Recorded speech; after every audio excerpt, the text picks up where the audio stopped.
Papa na ba mama biso nyonso toyebi mukanda na biso ya nzembo.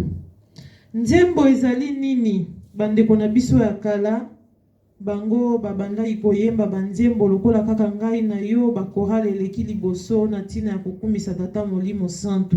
Bango pe na ntango na bango babandaki koyemba. Kasi ya bango bakomaki yango na mukanda, batia yango na kati ya mukanda oyo ngai na yo lelo tokomi kotanga nzembo ya Bayuda.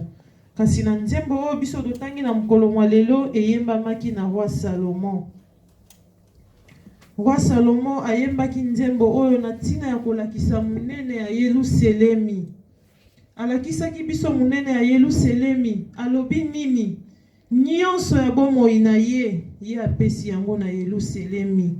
Apesaki importance na Yerusalemi, alobi nyonso ya bomoi na ngai Yerusalemi avant nyonso après. Yango tozwi biso tokolobela ngo lelo mokolo mwa lelo. Pona nini tozwi nzembo wana? Biso bakimbangise lelo papa Simon Kimbangu alobi na biso nkamba le reste après. Nkamba d'abord le reste après. Papa na mama ndenge biso tozali awa, est-ce que tokopesaka importance na Yerusalemi? Roi Salomon azalaki mutu munene, azalaki roi munene, kasi azalaki kopanga Yerusalemi. Apesaki nyonso ya ye na Yerusalemi. Alobaki liboso Yerusalemi nyonso ba occupation na ngai ekolanda après. Lelo tata molimo santo alobi na ngai na yo mwana paroisse ya Nantes, nkamba d'abord le reste après. Est-ce que ngai na yo tango tokosalaka ba programme na biso tokobandaka na programme ya Yerusalemi, to tokobandaka na ba programme na biso personnel, to tokotiaka ba préoccupation na biso personnel liboso, nkamba yesima nzambe azali kosepela na biso bongo te. Alobi to pesa importance na Yerusalemi, pamba te kuna nde lobiko na biso ezali. Papa na mama yo ozali koluka libala, yebake libala eutaka na Yerusalemi. Ozali koluka musala ekoutaka na Yerusalemi. Ozali koluka kobota ekoutaka na Yerusalemi. Yo mwana ozali kotanga classe, nzambe Yerusalemi nde mayele na biso ekoutaka kuna. Kasi de retour nini yo kosalaka na Yerusalemi? Po Yerusalemi pe ezongisela oyo ya kitoko. Batata na ba mama ndenge tofandi awa, tango ozwi salaire na yo, ozwi papier na bigo komi ko calculer moi oyo na ko changer bakiti na ndako, moi oyo na kosomba elamba na ngai ya kitoko, moi oyo na kosomba basket na ngai. Eske na programme na yo ndenge kotiaka na papier, nkamba pe kozalanga na kati, Yerusalemi pe kozalaka na kati lokola roi Salomon atiaki liboso makambo nyonso Yerusalemi.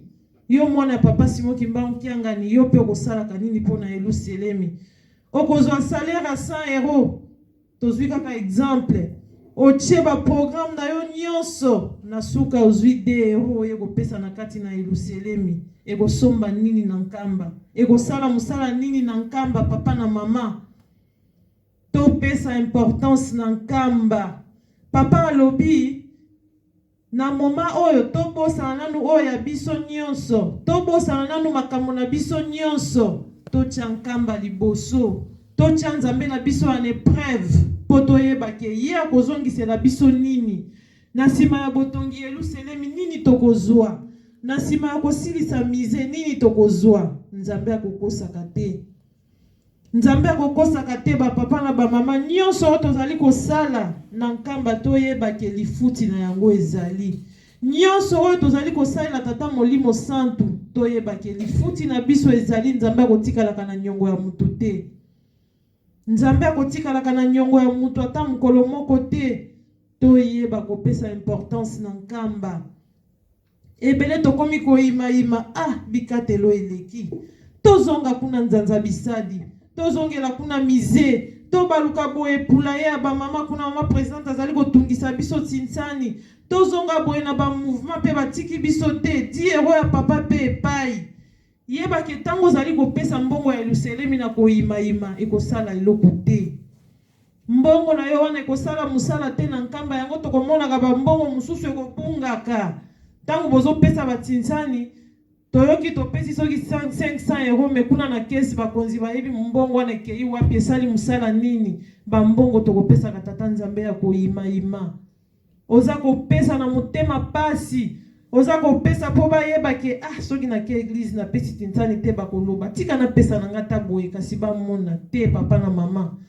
Tango ozali koya na ndako na yo oyebi ke na bongisaki boye po na Yerusalemi, pesa ngo na fier. Oza kopesa ngo na motema ya bolingo. Oza kotia nkamba liboso ya makambo na yo nyonso. Yeba ke réussite ya vie na yo ezali. Yeba ke nyonso ozali koluka na se ya tango kozwa ngo. Po Nzambe nde azali nyonso au-dessus de toutes choses. Ezali tata Molimo Santu, le patron de la 4e génération tokolobaka. Est-ce que okosalaka misala ya nkamba na bolingo to okosalaka misala ya nkamba na koyima to okokanisaka Yerusalemi na bolingo to okokanisaka Yerusalemi na koyima to fongola maboko to tonga Yerusalemi to fongola maboko to sepelisa tata Molimo Santu po tango biso tokokoma na posa na ye olobi papa tala classe na nga azali kotambola te Nzambe na ngai nga nazala nga mwana classe na sala kate me mbongo na ngai bapesa na ngai ya biscuit na ya kopesa yo na ndako ya Nzambe ata 5 euros Nzambe akokanisela yo ebele tozali kosala te na sala kate Nzambe na ngai me na muke oyo leta kokaniselaka ngai papa na kopesaka yo yeba ke tata Molimo Santu akotikala na nyongo na yo te ye pe akofuta yo kozwa lifuti selon ndenge ozali kosala misala na yo. Okozwa lifuti ndenge ozali kosala misala na yo topesa importance na Yerusalemi lokola roi David apesaki roi Salomon apesaki importance na Yerusalemi alobi soki monoko na ngai etatoli Yerusalemi te monoko wana ekangama soki makolo na ngai etelemi te mpona kokende kosepelisa Yerusalemi makolo wana ekatama soki nzoto na ngai te epesi importance na Yerusalemi nzoto wana ebeba. Papa na mama eske yo kokanisaka nini mpona nzoto na yo? Nini ozali kokanisela kopesa tata Molimo Santu? Quel cadeau ozali kobongisa na 2021 po sepelisa Yerusalemi personnellement esika ofandi? Nani oyo azali awasi alongoli vraiment azui katikati ya salaire na ya lobi oyo penza na kotia Nzambe na nga na épreuve nazwaki 100 euros na kolongola 50 euros penza na topesa na kati ya Yerusalemi. Nani ndenge tozali awa topesaka toujours importance na makambo na biso tozali kotia nkamba na sima alobi soki botongi nkamba te pasi na bino ekosila te soki tosilisi nkamba te pasi na biso ekosila te. Papa na mama tozongisa maele na sima biso bakimbangisa tozali na mokumba munene tozali vraiment na charge na mapeka na biso ya mokili pasi oyo mokili ezali komona biso tozali ba responsable na yango pona nini tozali kobongola bizaleli na biso te tozali toujours komonisa tata Molimo pasi tozongisa makanisi na biso na sima topesa nkamba to se sacrifier nano tolobi te papa lobi pe mingi pona mize tika biso nano totia ya épreuve. Papa, yo lobi mize biso tokosala penza bongo totala na sima pe ya kosalela biso nini? Tofongola maboko na biso pona Yerusalemi.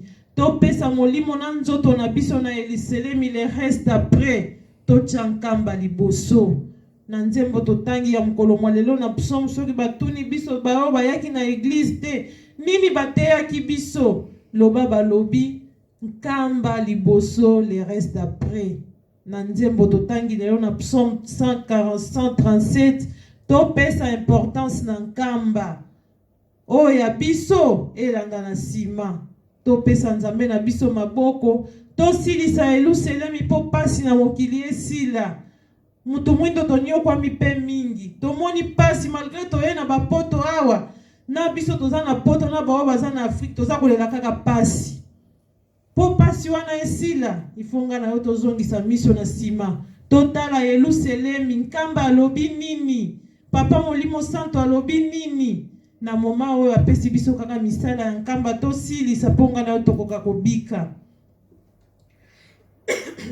tosilisi wana na nzembo tokei na mibeko papa na ba mama bana Israël bakotaki na boumbu. Toyebi bakotaki na boumbu pona nini? Kozanga kotosa. Tango bakoti na boumbu, tata Nzambe atali alobi te, bana na ngai banyokwa mingi, tika na longola bango na boumbu wana po bakota na mboka elaka, o bango bakosepela. Toyebi biloko misatu kaka nde ekotisaki bana Israeli na boumbu. Nini ekotisaki bango na boumbu? Ya liboso koyima ima. Koyima ima yango ekweisaki bana Israeli. Tango tata Nzambe azali koloba bongo bango tango tata Molimo Santo azali koloba na biso papa pe maloba kaka boye koyima ima yango ekotisaki baninga na biso na boumbu. Ya mibale kozanga kotosa. Bana Israel bazangaki botosi yango ekotisaki bango na boumbu. Ya misatu la révolte kotomboka. Ebele tokozalaka bandimi tokozalaka na patience te. Likambo kaka ya mukie ekomeli yo. Natiki nanga makambo yango boni boye ko bango baza kosakana na ngai paroisse na kokende na nga pe église yango lisusu te. Otombokeli nani? Otombokeli tata pasteur te? Otombokeli papa responsable te? Otombokeli chef na yo ya mouvement te? Na koyemba na nga lisusu te lokola ba reprocher ngai. Révolte kotomboka. Ekotisaki bana Israël na boumbu. Ezali lisumu munene. Kasi biso tokomona yango kaka eloko ya mukie. Désobéissance. Kozanga botosi.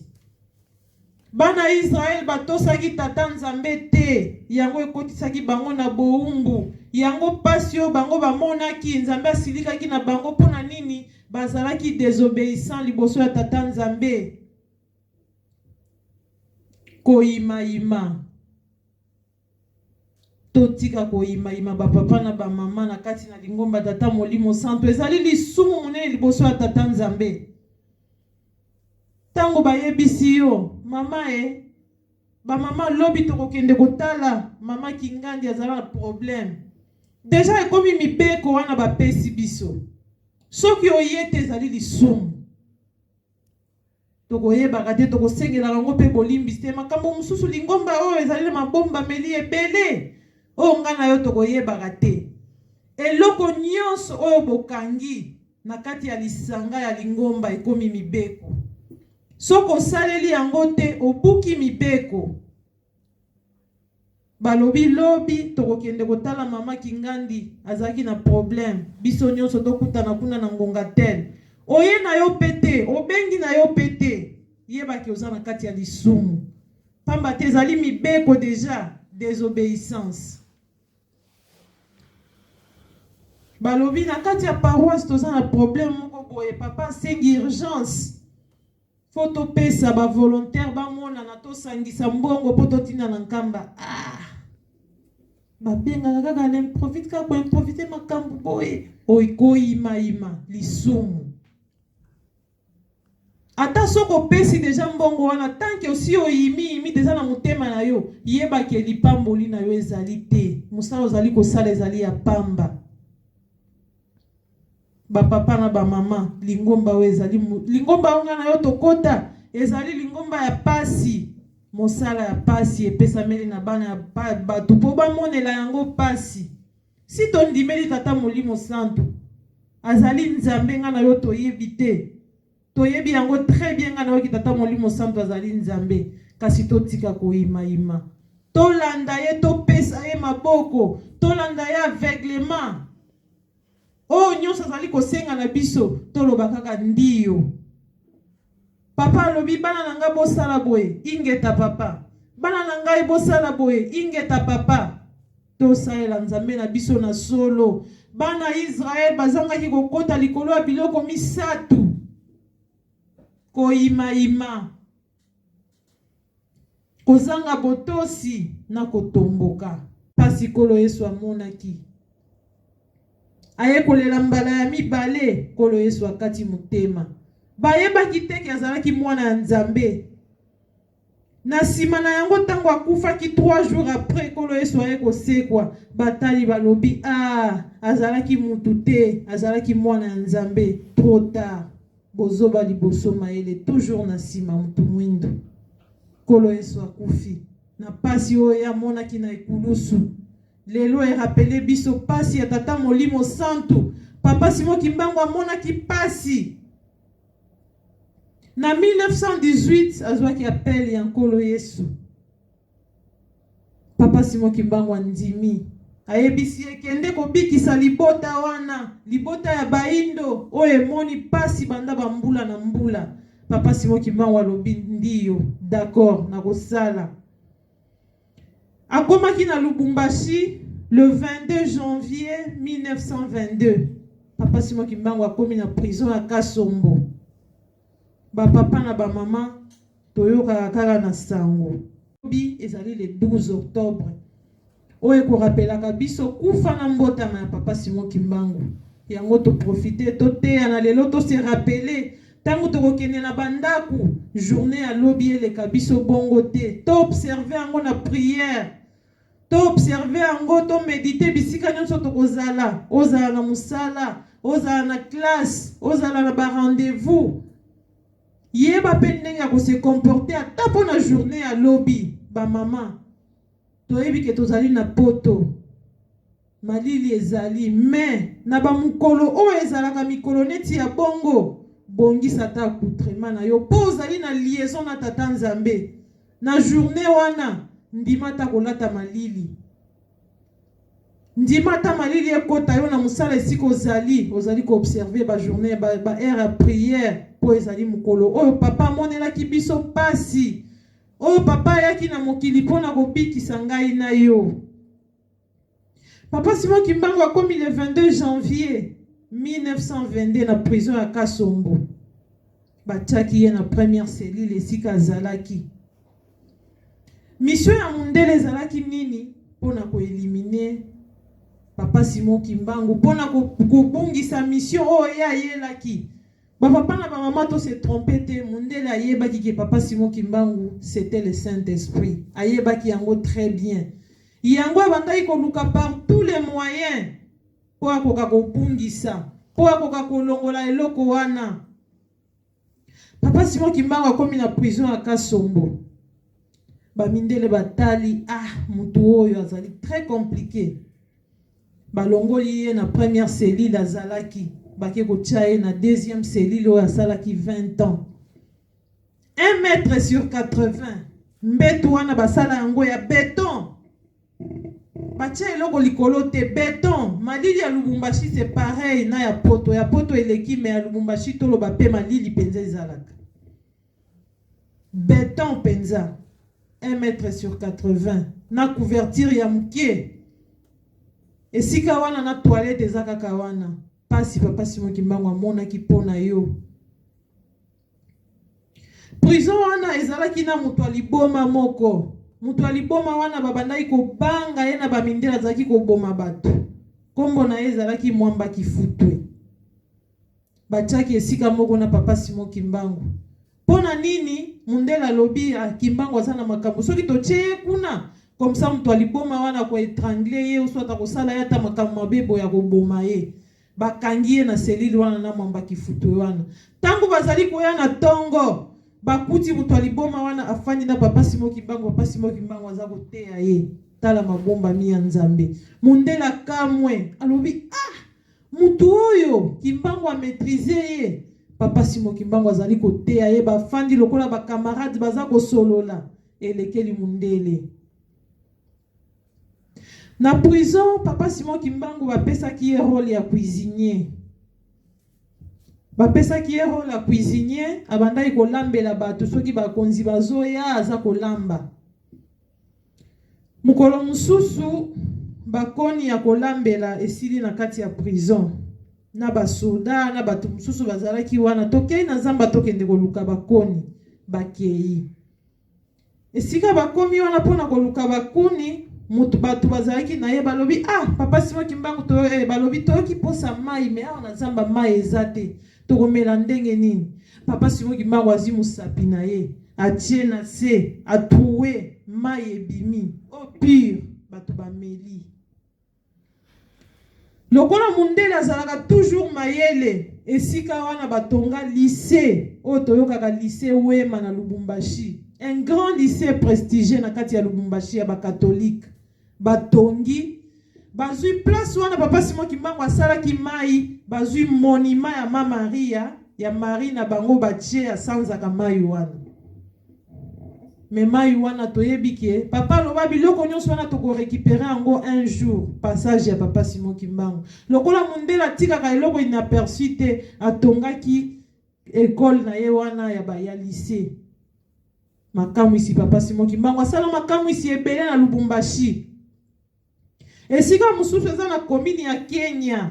Esika wana batonga grand basilique. Babenga yango basilique eza église catholique ya munene. Papa Simon Kimbangu azalaki soki akomi na esika wana aza koteya. Ndenge nga naza koteya awa bato bazoyoka nga na Paris. Ndenge nazoteya awa bato bazoyoka nga tina Rennes. Papa Simon Kimbangu aza koteya. Aza koyemba soki aza koyemba bato baza musika. Ndenge na tangi tina Paris baza koyoka ye. Mundele la mayele na ya lobi azui esika wana atongi temple na ya basilique ya bakatolike. Tala mayele za na mundele. Lokola atongaki na Mbanza Ngungu. Biso nyonso toyebi eloko wana mundele atonga na Mbanza Ngungu. Makamu isi papa Simon Kimbangu asala Lubumbashi. Pasi papa amonaki. Baza kobeta ye 120 fouets par jour. Soki omoni esika wana babeta ka papa Fimbo na prison ya Kasombo si basala ngo batia ba béton. Liboso babeta ye bakangi ye ba chaîne penza babeti ye tango azoki eza na pui moko basala wana batie na kati ya pui na pui wana batia acide na mungwa. Après avoir kobeta ye bake ba tremper na acide wana. Papa na mama tala degré ya pasi papa Simon Kimbangu amona. Pona nini pona ngai kaka na yo. Po andimaki abikisa ngai na yo loposo moindo. Lelo tozwa valeur na miso ya batu. Lelo batala pe biso lokola batu. Nzambe tata molimo santo andimaki komona pasi pona biso. Ezana makambo ebele asala. Mukolo mususu dimanche. Mundela ebisi papa Simon Kimbangu il faut akombola na kati ya prison. Papa Simon Kimbangu alobi te. Nga na sala ka musala dimanche te. Alobi oko kombola obligé papa Simon Kimbangu alobi na sala ka musala dimanche te. Mundela alobi obligé oko kombola. Papa Simon Kimbangu azui kombo asali kaka boye 1 2 3 moto epeli na kombo. Mundela bangi. Esika wana etikala Petras na prison ya Kasombo esala mwindo. Bayebaki na bango banyokolaki papa Simon Kimbangu kasi papa Simon Kimbangu pe anyokolaki bango na prison. Alakisaki bango penza bonzambe na ye na kati na prison. Tokomi na le 3 octobre 1951 papa Simon Kimbangu akokisi 30 ans de prison. Abimi na kati ya cellule. Cellule ezalaki fermée. Na cellule oyo asalaki 20 ans. Fermée. Mais bakuti papa Simon Kimbangu liboso afandi na couverture na ye. Basoda bakei babengi monsieur wana babandai kobenga ye monsieur Kasombo parce qu'il était vraiment très sévère les commandant wana ya prison. Bapesaki ye kombo ya monsieur Kasombo. Bake kobenga ye. Papa, monsieur, Simon Kimbangu aza libanda ya cellule, mais ero eza area ba prisonnier ba bimaka libanda te balobi si yaza liboso. Nani afongoli balobi mutu moko afongoli te prison eza fermée. Cellule na eza fermée kasi yaza libanda, mais c'est pas possible. Mundela kei. Mundela komi wana Simon Kimbangu, nani afongoleli yo? Alobi banda lelo le 3 octobre 1951 boloko nanga esili. Mais tiens, Kimbangu de quel droit yo décider que prison na yo esili? Alobi na kozonga lisusu na boloko te. Prison na ngai esili banda mukolo mwa lelo. Abeteli bango mesa. Elekeli mundele. Na bonzambe ndenge bayokana kina nkolo Yesu ki akokokisa 30 ans de prison. Mission na ye esili wana. akozonga lisusu na boloko te. Papa Simon Kimbangu abandi fièvre. Batali balobi aza na fièvre pe aza na pasi na mosapi. Fotokotisa ye na hôpital. Bamemi ye na hôpital ya Sendwe. Eza juste kangami na prison. Bamemi ye na hôpital. Bakomi na ye na hôpital basali ye basoin. Mundele moko azalaki pe na kati ya prison ye azalaki Monsieur l'abbé. Nabosani kombo na ye. Azalaki sango. Aye komona Papa Simon Kimbangu. Alobi Simon Kimbangu, tomoni kie okomi kokende na suka, okokufa. Kasi liboso okufa, il faut topesa yo mafuta ya suka. Papa Simon Kimbangu alobi bino kolingi bopesa nga mafuta ya suka. Alobi oui, faut topesa yo mafuta ya suka pota na makambo sali ya mabe ebele Kimbangu. Soko kei boyo komona Nzambe te. Il faut topakolo mafuta po kende komona Nzambe. Papa Simon Kimbangu alobi bon, naza d'accord. Mais na bopesa bino examen moko. Soki bokoki examen wana, bo baptiser ngai. Kati soki bokoki te, boko baptiser ngai te. Boyebisa ngai mokolo oyo, ngai Simon Kimbangu na kokufa. Le jour et l'heure, na date, oyo ngai Simon Kimbangu na kokufa. Soki boyebisi ngai, je suis d'accord boko baptiser ngai. Mondela lobi mais Kimbangu, tu es fou. C'est pratiquement impossible mutu na mokili oyo ayeba. Secret wana ezali kaka tata Nzambe ye moko ayebi. Papa Simon Kimbangu alobi nga na yebi mukolo na kokufa. Na kokufa le 12 octobre na ngonga ya 15h. Mondela alobi c'est pas possible. Mondela kei. Papa Simon Kimbangu atikali na basoda komi kote ya bango. Ayebisi bango ngai na kokufa jour boye. Bozala na bolingo bana na ngai. Bolingana. Bozala bomoko aza kote ya bango na prison. Tokomi na le 12 octobre na ngonga 14h. Batu nyonso oyo ayebisaki bango bakomi kotala ba montre. Bazotala tokomi airboy, tokomi airboy, tokomi airboy. Bapusani pembeni na ye. Tokomi na ngonga Papa Simon Kimbangu alobaki akokende na ngonga 15h juste. Papa Simon Kimbangu biso nso toyebi histoire abeta le coup, abeti côté moko misatu, abeti côté mususu misatu. Papa Simon Kimbangu atiki biso. Batu bazalaki wana balobi kaka na ndenge la kolo Yesu.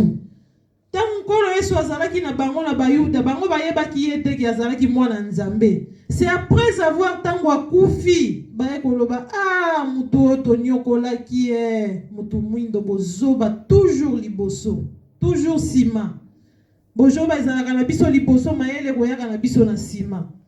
Balobi mutu vraiment azalaki mwana Nzambe kaka ndenge ayebisaki biso kokufa 15h pe akufi. Bake babengi Mundele. Mundele alobi il faut aller na autopsie.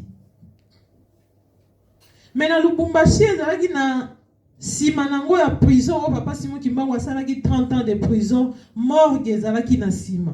Na morgue wana basala caniveau moko boye soki mutu akufi lokola mindele babandaki komona biso biloko pamba babandaki kokunda biso te. Soko kufi bake babwaki yo kaka na esika wana bakotia mai na pression ya makasi ya lememi oke kobwaka yo na ebale o bango bachaki. Mais lokola Papa Simon Kimbangu azalaki Nzambe, nzoto na ye fale basala yango bongo te. Na mayele na ya Nzambe alekisaki bamemaki ye bake kosala yo autopsie. Sœur Doxy o azalaki sœur na kati ya hôpital wana ya Sendwe na batu mususu bazalaki wana bamemi ye bake na Papa Simon Kimbangu na salle d'op. Bapasoli Papa Simon Kimbangu Kimbangiste nyonso ezali histoire toyebi bakuti vide na kati ya libumu ya Papa Simon Kimbangu. Ni muchopo, ni libumu ya Papa Simon Kimbangu ezalaki vide. Mundela zwa trouble. Alobi mutu ya ndenge ni azali ko vivre boye na biloko na kati ya libumu te, mutema te, eloko te, mutu ya ndenge nini. Biloko wana ekendaki wapi? Tolongwe na mort ya Papa Simon Kimbangu toke na mbotama na ye. Papa Simon Kimbangu alobaki na bana na ye, alobi ba mama misatu. Mama Nsalulu, mama Bibi na mama Kiwasisilwa. bango bazalaki na mikumba. Papa Simon Kimbangu alobi bana na ngai basi na bango misato bango nyonso baza na mikumba, kasi oyo akobota le 12 octobre na ngonga oyo ya 15h nga na kobota na kokufa ngai Simon Kimbangu na kozonga. Pourquoi papa Simon Kimbangu asalaki bongo? Parce que ezalaki mabomba mizi ya ye na nkolo Yesu.